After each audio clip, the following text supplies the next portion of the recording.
वार 15वीं पौड़ी 21वीं।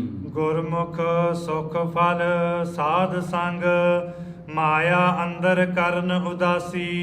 ज्यों जल अंदर कवल है, सूरज ध्यान अगास निवासी।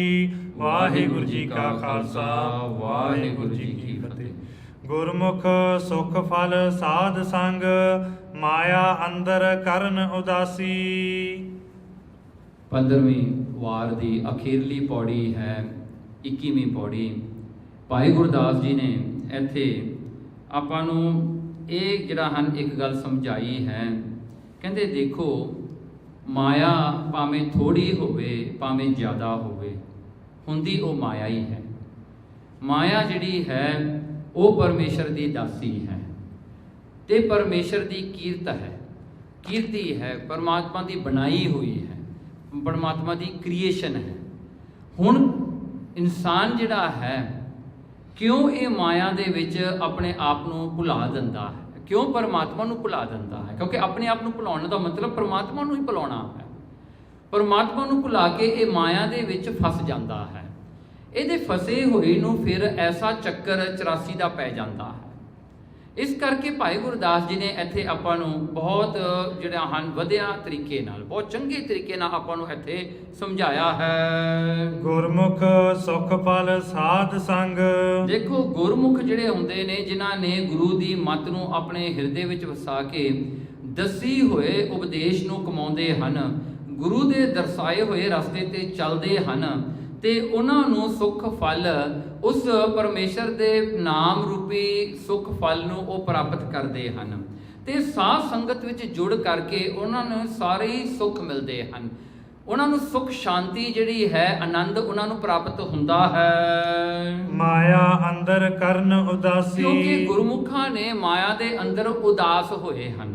ਉਹਨਾਂ ਕੋਲ ਮਾਇਆ ਭਾਵੇਂ ਜ਼ਿਆਦਾ ਹੋਵੇ ਭਾਵੇਂ ਥੋੜੀ ਹੋਵੇ, ਮਾਇਆ ਵਿੱਚ ਉਦਾਸ ਹੋਣਾ ਇਸ ਪ੍ਰਕਾਰ ਹੈ, giving less importance to the worldly materials, the worldly ਮਾਇਆ ਨੂੰ ਜਿਹੜਾ less importance ਦੇਣਾ, ਤੇ ਇਹ ਜਾਣ ਲੈਣਾ ਕਿ ਮੇਰਾ ਲਕਸ਼ ਜਿਹੜਾ ਮੇਰਾ ਜੀਵਨ ਦਾ ਏਮ ਹੈ ਉਹ ਪਰਮਾਤਮਾ ਦੀ ਪ੍ਰਾਪਤੀ ਹੈ, ਨਾ ਕਿ ਮਾਇਆ ਦੀ ਸੰਤੁਸ਼ਟੀ ਹੈ।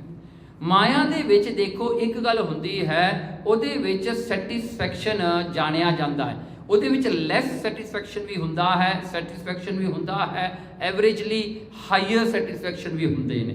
ਪਰ ਪਰਮਾਤਮਾ ਦਾ ਜਿੱਥੇ ਨਾਮ ਹੈ ਨਾ, ਉੱਥੇ ਲੈਵਲ ਖਤਮ ਹੋ ਜਾਂਦੇ ਨੇ, ਉੱਥੇ ਇੱਕੋ ਇੱਕ ਹੈ। ਇਸ ਕਰਕੇ ਉਦਾਸ ਹੋਣਾ ਮਤਲਬ ਇਹ ਹੈ ਕਿ ਮਾਇਆ ਦਾ ਇੰਪੋਰਟੈਂਸ ਆਪਾਂ ਨੂੰ ਘੱਟ ਲੱਗਣਾ ਤੇ ਪਰਮਾਤਮਾ ਦਾ ਜਿਹੜਾ ਹੈ ਨਾਮ ਉਹ ਜ਼ਿਆਦਾ ਇੰਪੋਰਟੈਂਟ ਲੱਗਣਾ, ਇਹਨੂੰ ਕਹਿੰਦੇ ਉਦਾਸ ਹੋਣਾ। ਦੂਸਰਾ, ਮਾਇਆ ਨੂੰ ਕਿਤੇ ਵੀ ਜਿਹੜਾ ਹੈ ਆਪਣੇ ਸੁੱਖ ਤੇ ਦੁੱਖ ਨਾਲ ਮਿਲਾਉਣਾ ਨਹੀਂ।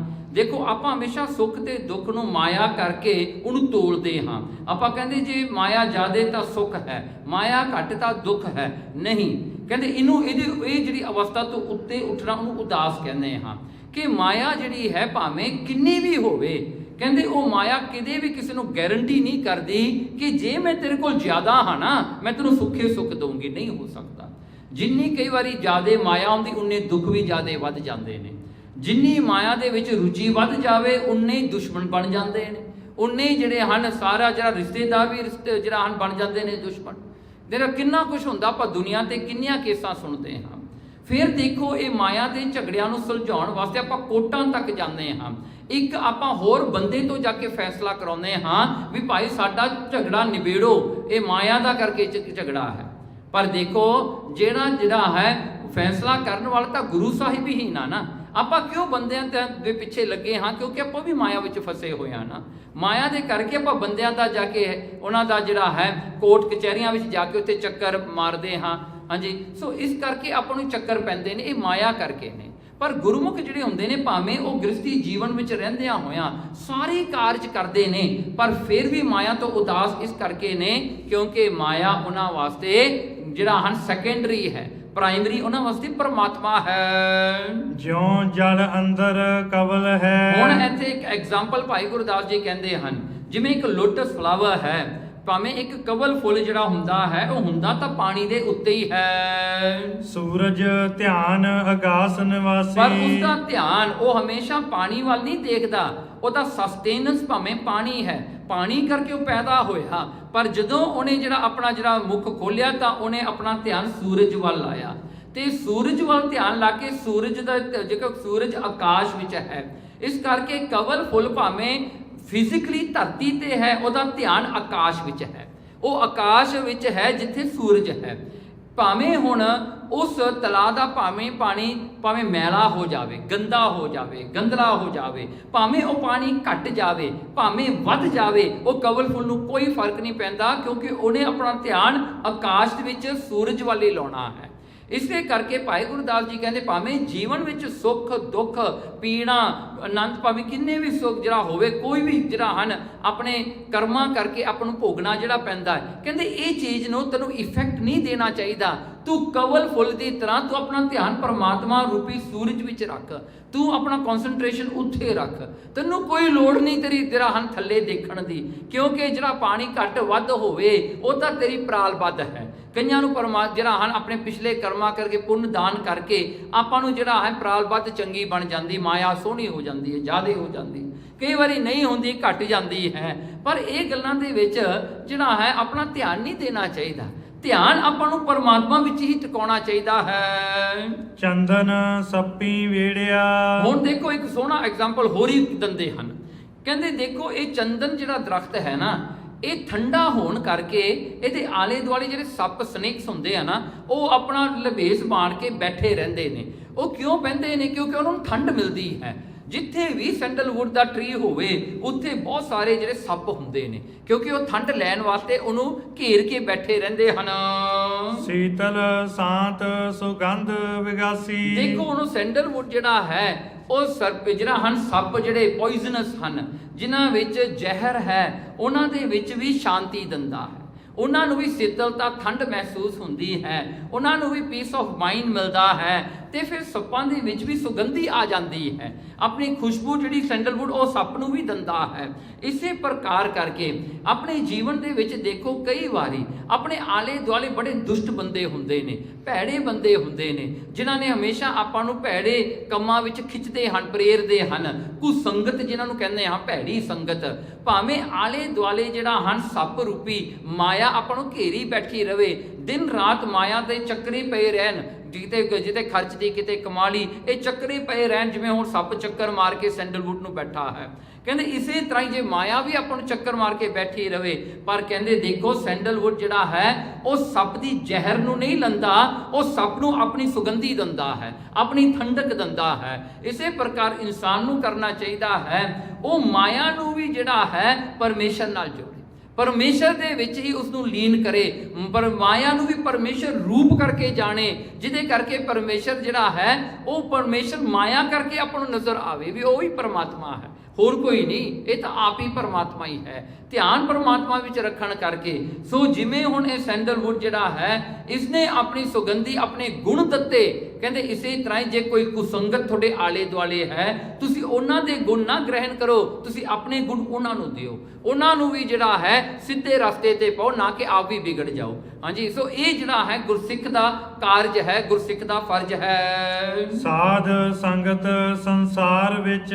ਦੇਖੋ ਸਾਧ ਸੰਗਤ, ਜਿਹੜੀ ਸਾਧ ਸੰਗਤ ਹੈ ਇਸ ਸੰਸਾਰ ਦੇ ਵਿੱਚ, ਦੁਨੀਆ ਦੇ ਵਿੱਚ, ਜੋ ਗੁਰੂ ਨਾਨਕ ਸਾਹਿਬ ਸੱਚੇ ਪਾਤਸ਼ਾਹ ਜੀ ਨੇ ਐਸਟੈਬਲਿਸ਼ ਕੀਤੀ ਹੈ। ਸ਼ਬਦ ਸੁਰਤ ਲਿਵ ਸਹਿਜ ਬਿਲਾਸੀ। ਦੇਖੋ ਸ਼ਬਦ ਵਿੱਚ ਆਪਣੀ ਸੁਰਤੀ ਨੂੰ ਜੋੜ ਕਰਕੇ ਆਪਣੀ ਲਿਵ ਕਨਸੈਂਟਰੇਸ਼ਨ ਜਿਹੜੀ ਹੈ, ਕਹਿੰਦੇ ਉਹ ਸਹਿਜ ਅਵਸਥਾ ਦੇ ਵਿੱਚ, ਉਹ ਅਵਸਥਾ ਜਿਹਦੇ ਵਿੱਚ ਇੱਕੋ ਇੱਕ ਪਰਮਾਤਮਾ ਹੀ ਹੈ, ਉਸ ਅਵਸਥਾ ਜਿਹਦੇ ਵਿੱਚ ਭਾਣਾ ਮਿੱਠਾ ਲੱਗਦਾ ਹੈ, ਜਿਹਦੇ ਵਿੱਚ ਆਪਾਂ ਭਾਣਾ ਮੰਨਦੇ ਹਾਂ, ਜੋ ਕੁਝ ਹੁੰਦਾ ਉਹਦੇ ਨਾਲ ਆਪਾਂ ਰਾਜੀ ਹਾਂ, ਆਪਾਂ ਅਗੇਂਸਟ ਨਹੀਂ ਜਾਂਦੇ, ਆਪਾਂ ਮੰਨਦੇ ਹਾਂ। ਉਹ ਅਵਸਥਾ ਜਿਹੜੀ ਸਹਿਜ ਵਾਲੀ ਹੈ, ਉਹ ਸਹਿਜ ਅਵਸਥਾ ਬਿਲਾਸੀ, ਉਹਦੇ ਵਿੱਚ ਹੀ ਆਨੰਦ ਰੂਪ ਹੋ ਕੇ ਆਪਾਂ ਸਮਾ ਜਾਂਦੇ ਹਾਂ।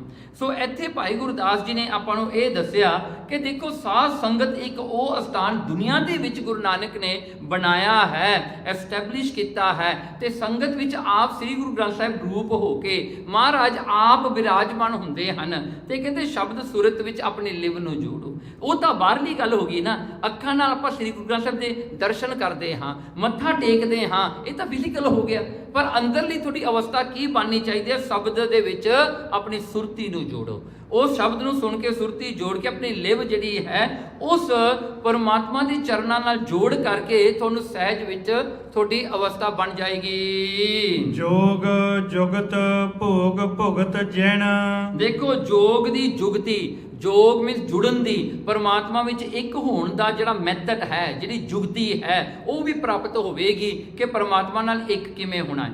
ਭੋਗ ਭੁਗਤ, ਭੋਗ ਜਿਹੜਾ ਆਪਾਂ ਖਾਂਦੇ ਹਾਂ, ਕੰਜ਼ਿਊਮ ਕਰਦੇ ਹਾਂ, ਜਿਹੜੀਆਂ ਚੀਜ਼ਾਂ ਨੂੰ ਆਪਾਂ ਸੰਸਾਰ ਵਿੱਚ ਵਰਤਦੇ ਹਾਂ, ਉਹਦੀ ਜਿਹੜੀ ਭੁਗਤ ਹੈ, ਉਹਦਾ ਜਿਹੜਾ ਤਰੀਕਾ ਹੈ ਉਹਨੂੰ ਵਰਤਣ ਦਾ, ਉਹ ਵੀ ਗੁਰੂ ਮਹਾਰਾਜ ਜੀ ਆਪਾਂ ਨੂੰ ਦੱਸਦੇ ਹਨ। ਮਹਾਰਾਜ ਨੇ ਇੱਕ ਸੰਪੂਰਨ ਮਨੁੱਖ ਦੀ ਜਿਹੜੀ ਐਸਟੈਬਲਿਸ਼ਮੈਂਟ ਕੀਤੀ ਹੈ, ਸਿੱਖ ਨੂੰ ਇੱਕ ਸੰਪੂਰਨ ਮਨੁੱਖ ਬਣਾਇਆ ਹੈ, ਜਿਹੜਾ ਕਿ ਸਭ ਕੁਝ ਕਰਦਿਆਂ ਹੋਇਆਂ ਸੰਸਾਰ ਦੇ ਵਿੱਚ ਵੀ ਆਪਣੀ ਬਿਰਤੀ ਪਰਮਾਤਮਾ ਨਾਲ ਜੋੜ ਕੇ ਰੱਖਦਾ ਹੈ। ਇਸ ਕਰਕੇ ਇਹ ਸੰਸਾਰ ਦੀਆਂ ਜਿਹੜੀਆਂ ਮਟੀਰੀਅਲਸ ਹਨ, ਇਹਨਾਂ ਨੂੰ ਆਪਾਂ ਵਰਤਣਾ ਹੈ, ਪਰ ਵਰਤਣ ਦਾ ਵੀ ਤਰੀਕਾ ਚਾਹੀਦਾ ਹੈ ਨਾ, ਵੀ ਇਹਨਾਂ ਨੂੰ ਪਰਮਾਤਮਾ ਦੀਆਂ ਕਰਕੇ ਜਾਣੋ, ਆਪਣੀ ਨਾ ਜਾਣੋ।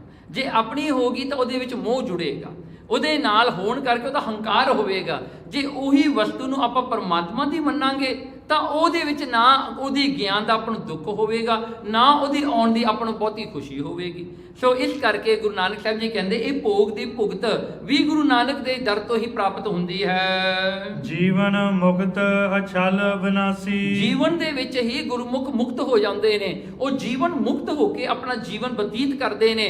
ਜੀਵਨ ਦੀਆਂ ਜਿਹੜੀਆਂ ਕਸ਼ਿਸ਼ ਹਨ, ਜਿਹੜੇ ਦੁੱਖ ਹਨ, ਜਿਹੜੀ ਲਪੇਟ ਹੈ, ਜਿਹੜੀ ਮਾਇਆ ਹੈ, ਇਹ ਤੋਂ ਉੱਤੇ ਉੱਠ ਕਰਕੇ ਉਹ ਮੁਕਤ ਰੂਪ ਹੋ ਕਰਕੇ ਉਹ ਜਿਹੜੇ ਹਨ ਅਛਲ ਅਬਨਾਸੀ, ਜਿਹੜਾ ਨਹੀਂ ਛਲਿਆ ਜਾਂਦਾ, ਉਹ ਅਬਨਾਸੀ ਜਿਹੜਾ ਹਮੇਸ਼ਾ ਰਹਿਣ ਵਾਲਾ ਪਰਮਾਤਮਾ, ਉਹਦੇ ਵਿੱਚ ਜੁੜੇ ਰਹਿੰਦੇ ਹਨ।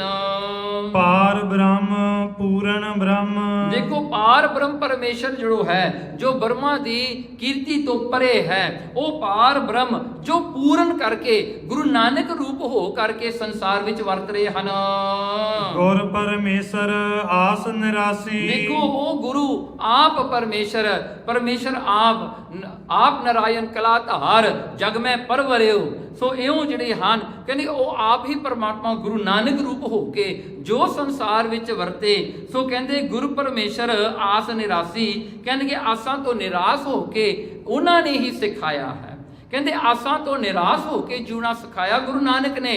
ਪਰ ਜਿਹੜਾ ਆਸਾਂ ਤੋਂ ਨਿਰਾਸ਼ ਹੋ ਕੇ ਜਿਉਂਦਾ ਹੈ ਨਾ, ਉਹੀ ਹਰ ਇੱਕ ਚੀਜ਼ ਨੂੰ ਇੰਜੋਏ ਕਰਦਾ ਹੈ ਪੂਰੀ ਤਰ੍ਹਾਂ ਦੁਨੀਆ ਵਿੱਚ।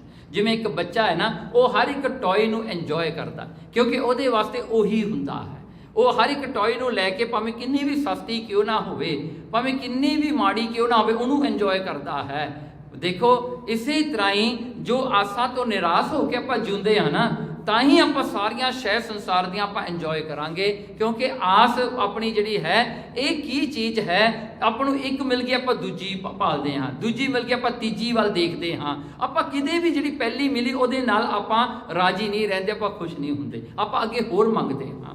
ਸੋ ਇਹ ਆਸਾਂ ਵਿੱਚ ਨਿਰਾਸ਼ ਹੋ ਕੇ ਰਹਿਣਾ ਹੀ ਕਹਿੰਦੇ ਇਹੀ ਗੁਰੂ ਨਾਨਕ ਨੇ ਸਿਖਾਇਆ। ਹੁਣ ਦੇਖੋ ਇੱਥੇ ਗੁਰ ਪਰਮੇਸ਼ਰ ਆਸ ਨਿਰਾਸੀ, ਕਹਿੰਦੇ ਗੁਰੂ ਉਹ ਪਰਮੇਸ਼ਰ ਆਪ ਗੁਰੂ ਨਾਨਕ ਰੂਪ ਹੋ ਕੇ ਉਹ ਆਪ ਹੀ ਸਾਰੇ ਨਿਰਾਸ਼ਾਂ ਦਾ ਆਸ ਬਣ ਕੇ ਸੰਸਾਰ ਵਿੱਚ ਵਿਚਰ ਰਿਹਾ ਹੈ। ਅਕਥ ਕਥਾ ਅਵਗਤ ਪ੍ਰਗਾਸੀ। ਕਹਿੰਦੇ ਅਕਥ ਜਿਹੜੀ ਨਹੀਂ ਕਥੀ ਜਾਣ ਵਾਲੀ, ਜਿਹੜੀ ਕਥਾ ਜਿਹੜੀ ਹੈ ਪਰਮਾਤਮਾ ਦੀ, ਜੋ ਗੁਰੂ ਦੀ ਕਥਾ ਹੈ, ਜਿਹੜੀ ਨਹੀਂ ਕਿਤੇ ਕਥੀ ਜਾਂਦੀ, ਨਹੀਂ ਕਹੀ ਜਾਂਦੀ, ਨਹੀਂ ਡਿਸਕ੍ਰਾਈਬ ਕੀਤੀ ਜਾਂਦੀ, ਕਹਿੰਦੇ ਉਹ ਅਵਗਤ, ਕਹਿੰਦੇ ਉਹ ਪਰਮਾਤਮਾ ਜਿਹੜਾ ਕਿ ਅਵਗਤ ਹੈ ਤੇ ਕਹਿੰਦੇ ਪ੍ਰਗਾਸੀ, ਉਸ ਦੇ ਨਾਲ ਜਿਹੜਾ ਹਨ ਉਹਨਾਂ ਦੀ ਕਿਰਪਾ ਸਦਕਾ ਹੀ ਉਹਨਾਂ ਦਾ ਜਿਹੜਾ ਗਿਆਨ ਪ੍ਰਾਪਤ ਹੁੰਦਾ ਹੈ। ਉਹ ਆਪ ਹੀ ਪਰਮੇਸ਼ਰ ਗੁਰੂ ਬਣ ਕੇ ਸੰਸਾਰ ਤੇ ਆ ਕੇ ਆਪਣਾ ਜਿਹੜਾ ਹੈ ਉਪਦੇਸ਼ ਆਪ ਹੀ ਦੇਣ ਵਾਲੇ ਨੇ। ਇੱਥੇ ਹੁਣ ਅਖੀਰਲੀ ਪੰਕਤੀ ਦੇ ਵਿੱਚ ਭਾਈ ਗੁਰਦਾਸ ਨੇ 15ਵੀਂ ਵਾਰ ਦੀ ਸਮਾਪਤੀ ਕਰਦਿਆਂ ਹੋਇਆਂ ਆਪਾਂ ਨੂੰ ਇੱਕ ਜਿਹੜੀ ਹਨ ਬਹੁਤ ਅਹਿਮ ਗੱਲ ਦੱਸ ਦਿੱਤੀ। ਕਹਿੰਦੇ ਦੇਖੋ ਅਕਥ ਕਥਾ, ਉਹ ਪਰਮੇਸ਼ਰ ਦੀ ਭਾਵੇਂ ਅਕਥ ਕਥਾ ਹੈ, ਉਹ ਭਾਵੇਂ ਅਵਗਤ ਹੈ, ਉਹ ਆਪਣੀ ਗਤੀ ਤੋਂ ਪਰੇ ਹੈ, ਆਪਣੀ ਸਮਝ ਤੋਂ ਪਰੇ ਹੈ। ਕਹਿੰਦੇ ਉਹਦੀ ਜਿਹੜੀ ਹੈ ਉਹ ਪ੍ਰਗਾਸੀ, ਉਹ ਪ੍ਰਗਾਸ ਰੂਪ ਦੇ ਵਿੱਚ, ਪ੍ਰਤੱਖ ਰੂਪ ਦੇ ਵਿੱਚ ਵਰਤ ਰਿਹਾ ਹੈ। ਦੇਖੋ ਹੁਣ ਇੱਕ ਪ੍ਰਤੱਖ ਜਿਹੜਾ ਹਨ ਪਰਮਾਤਮਾ ਗੁਰੂ ਨਾਨਕ ਰੂਪ ਹੈ, ਗੁਰੂ ਗ੍ਰੰਥ ਸਾਹਿਬ ਸੱਚੇ ਪਾਤਸ਼ਾਹ ਜੀ ਦਾ ਰੂਪ ਪਰਮੇਸ਼ਰ ਰੂਪ ਆਪ ਹੈ, ਪਰ ਕਹਿੰਦੇ ਉਹਦੀ ਅਕਥ ਕਥਾ ਹੈ ਤੇ ਉਹ ਅਵਗਤ ਹੈ। ਦੇਖੋ ਉਹਨੂੰ ਜਾਣਦਿਆਂ ਹੋਇਆਂ ਵੀ ਉਹਨਾਂ ਨੂੰ ਜਿਹੜਾ ਹਨ ਆਪਾਂ ਆਪਣੀਆਂ ਅੱਖਾਂ ਨਾਲ, ਆਪਣੇ ਦਿਮਾਗ ਨਾਲ, ਭਾਵੇਂ ਆਪਾਂ ਜਿਸ ਪਰਸਪੈਕਟਿਵ ਨਾਲ ਵੀ ਉਹਨਾਂ ਨੂੰ ਸਮਝ ਲਈਏ, ਭਾਈ ਗੁਰਦਾਸ ਜੀ ਕਹਿੰਦੇ ਗੁਰਸਿੱਖ ਉਹ ਹੈ ਜੋ ਪਰਮੇਸ਼ਰ ਦੀ ਕਥਾ ਨੂੰ ਅਕਥ ਕਹਿੰਦਾ ਹੈ। ਉਹ ਫਿਰ ਵੀ ਕਹਿੰਦਾ ਪਰਮਾਤਮਾ ਤੂੰ ਮੇਰੀ ਸਮਝ ਤੋਂ ਕਿਤੇ ਪਰੇ ਹੈ, ਮੈਂ ਜਿੰਨਾ ਮਰਜ਼ੀ ਵੀ ਤੈਨੂੰ ਸਮਝ ਲਵਾਂ ਤੂੰ ਉਤੋਂ ਵੀ ਪਰੇ ਹੈ, ਤੂੰ ਐਡਾ ਵੱਡਾ ਗੁਰੂ ਨਾਨਕ ਸਾਹਿਬ ਸੱਚੇ ਪਾਤਸ਼ਾਹ ਜੀ ਹੈ। ਇਸ ਕਰਕੇ ਆਪਾਂ ਕਹਿੰਦੇ ਹਨ ਮੈਂ ਮੂਰਖ ਕੇਤਕ ਬਾਤ ਹੈ, ਕੋਟ ਪਰਾਧੀ ਤਰਿਆ ਰੇ, ਗੁਰੂ ਨਾਨਕ ਜਿਨ ਸੁਣਿਆ ਪੇਖਿਆ ਸੇ ਫਿਰ ਗਰਬਾਸ ਨਾ ਭਰਿਆ ਰੇ। ਸੋ ਐਸਾ ਗੁਰੂ ਨਾਨਕ ਸੱਚੇ ਪਾਤਸ਼ਾਹ ਜੀ ਹਨ। ਪਾਰ ਬ੍ਰਹਮ ਪੂਰਨ ਬ੍ਰਹਮ ਗੁਰ ਪਰਮੇਸ਼ਰ ਆਸ ਨਿਰਾਸੀ, ਅਕਥ ਕਥਾ ਅਵਗਤ ਪਰਗਾਸੀ। ਵਾਹਿਗੁਰੂ ਜੀ ਕਾ ਖਾਲਸਾ, ਵਾਹਿਗੁਰੂ ਜੀ ਕੀ